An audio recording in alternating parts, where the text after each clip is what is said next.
consulting detective Sherlock Holmes had hit a wall in his investigation.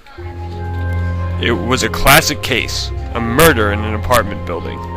The body of a man in his mid-30s, with a fine mustache, fancy clothing, and sharp cheekbones, was found cold in the basement.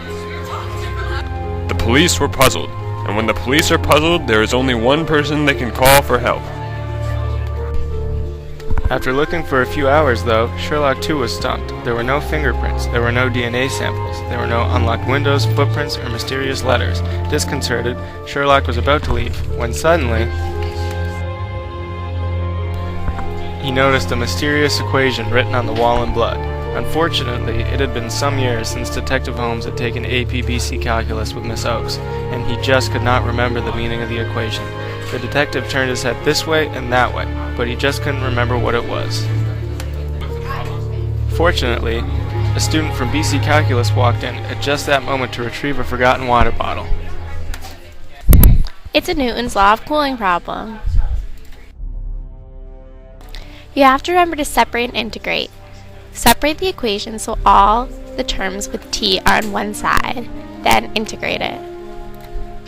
Your equation will turn into the ln of t minus ts equals kt plus c. Now, raise e to each side of the equation in order to cancel the ln. Then, add ts to each side of the equation in order for it to turn into t of t equals c e to the kt plus ts.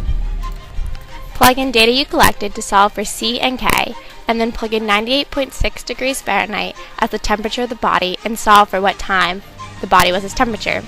You get that t equals -6. Therefore, the murder happened 6 hours before 6 a.m. or when t equals 0, which is exactly midnight. The detective remembered about the security camera that had recorded who had gone into the building throughout the day. By looking into the camera, Holmes figured out who the scoundrel who had committed the murder was. Justice was served. America.